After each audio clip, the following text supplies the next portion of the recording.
JJP तो खत्म ही हो जाएगी। भाई भारतीय जनता पार्टी का भी नामो निशान मिटेगा इस पर। जेजेपी 17% वोट लेकर के नई पार्टी बनी, हमारा वोट लेकर के।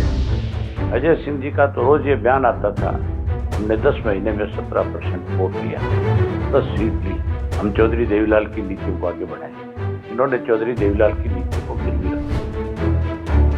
अब जब चुनाव आएगा तो आप देखना, जो 17% लेकर के गए थे वो 0.7% पे आएंगे। जो हालत इनकी राजस्थान में हुई वो हालत इनकी हरियाणा में होगी।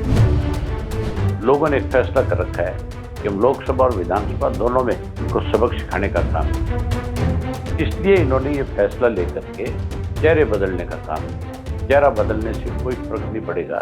जो 4.5 साल लोगों ने भुगते हैं उसको लोग भूल नहीं पाए। ये जो सरकार बनी थी बीजेपी और जेजेपी की, ये लोगों के हितों में काम करने के लिए नहीं बनी थी। ये तो केवल प्रदेश को कैसे बर्बाद किया जाए, कैसे इस प्रदेश को लूटा जाए, उसके लिए एक गिरोह बनाया गया था। ये ठगबंधन की सरकार थी, लुटेरों का एक गिरोह इसमें शामिल हुआ था और इन्होंने 24 से ज्यादा घोटाले इस 4.5 वर्ष में किए।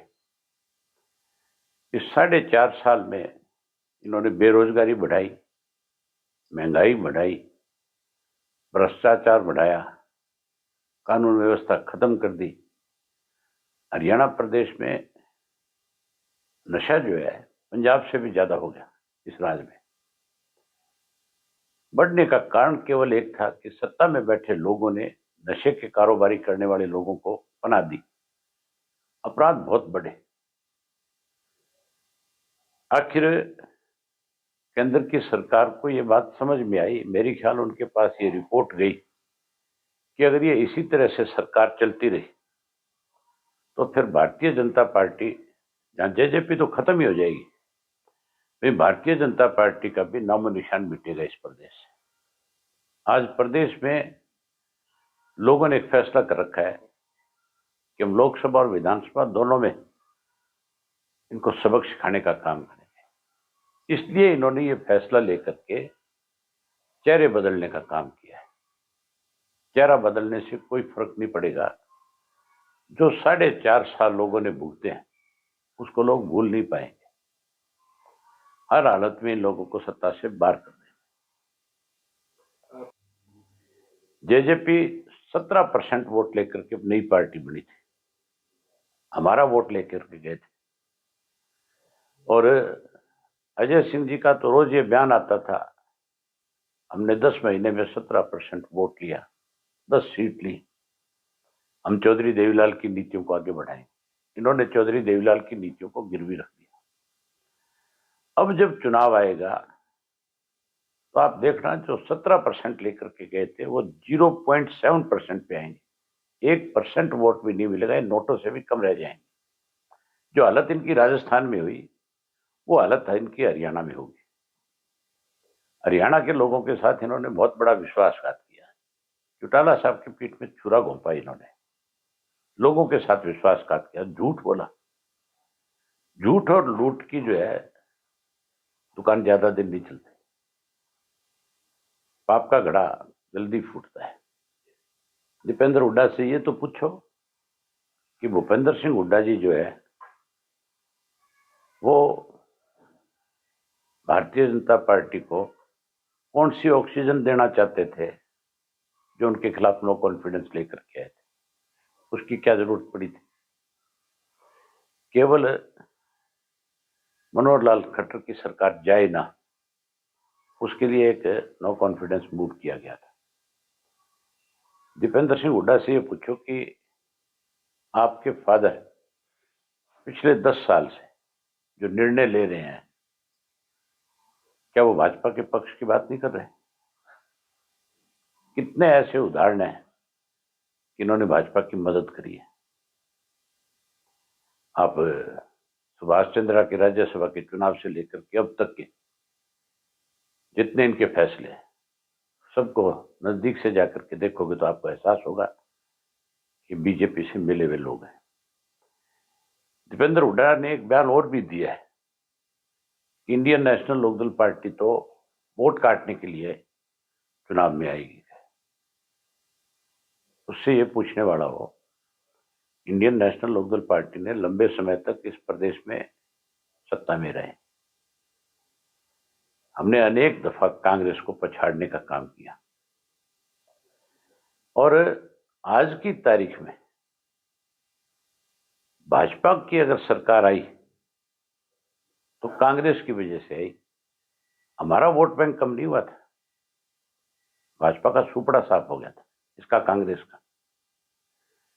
दीपेंद्र सिंह से ये पूछो कि तेरा बाप मुख्यमंत्री था, अगली गवर्नमेंट भाजपा की कैसे बनी, उसके लिए कौन जिम्मेदार है? पूर्ण रूप से भाजपा भी और कांग्रेस भी दोनों की एक सोच है कि क्षत्रिय पार्टियां जो है वो मजबूत ना हो प्रदेश में, वो उनको कमजोर रखना चाहते हैं, खत्म करना चाहते हैं। और दीपेंद्र सिंह हुड्डा और भूपेंद्र सिंह हुड्डा की तो सोच ही एक है कि हमें फिर इस प्रदेश को लूटने के लिए एक बार लोग किसी तरह से सत्ता में ले आए। लोगों ने 10 साल इनका राज देखा है, 10 साल में जो इन्होंने किया है उसको भी लोग नहीं भूल पाए। अब तो लोग इंडियन नेशनल लोकदल पार्टी के साथ लगातार जुड़ रहे हैं, और मुझे पूरा विश्वास है कि विधानसभा का चुनाव आएगा, उसमें नतीजे बहुत चौंकाने वाले होंगे। इंडियन नेशनल लोकदल पार्टी सत्ता में आएगी। जैसे ही चुनाव घोषणा होगी, हम उसके साथ साथ अपने उम्मीदवार घोषित करेंगे। हमारी एक 5 मेंबर की कमेटी है जो हर लोकसभा क्षेत्र में जाकर के लोगों से मिल रहे हैं, कार्यकर्ताओं से मिल रहे हैं, वहां नाम लिए जा रहे हैं कौन कौन लोकसभा का चुनाव लड़ने के इच्छुक लोग हैं। मेरी ख्याल उनका कल तक 10 की 10 लोकसभा में जाएंगे। उनकी जैसे रिपोर्ट आएगी उसके बाद उस पर मंथन करेंगे। कमेटी जो हमारी बनी हुई है जो, वो उसके ऊपर विचार करेगी किस किस को लड़ाया जाए। हम साथ के साथ अपने उम्मीदवार घोषित कर देंगे। ये फैसला मान के चलो कि मुसलमान को और ज्यादा डराने वाला है।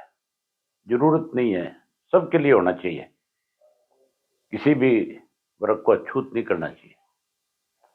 हाँ ठीक है, अगर कोई हिंदू को आप मान्यता देते हो, आप सिख को देते हो, तो फिर आपको ईसाई को भी देनी चाहिए। फिर आपको कोई मुसलमान जो है, कोई दूसरे मुल्क से आकर के अगर आपके मुल्क में पनाह लेना चाहता है, कोई आपके यहाँ की नागरिकता लेना चाहता है, तो फिर उसको क्यों नहीं दी जाए? उसके साथ ये भेदभाव क्यों? ऐसा नहीं होना चाहिए। हमसे जुड़े रहने के लिए हमारे YouTube चैनल को सब्सक्राइब करें और नई वीडियो की नोटिफिकेशन के लिए बेल आइकॉन को दबाएं। अगर आप ये वीडियो Facebook पर देख रहे हैं तो लाइक जरूर करें और ज्यादा से ज्यादा शेयर करें। धन्यवाद।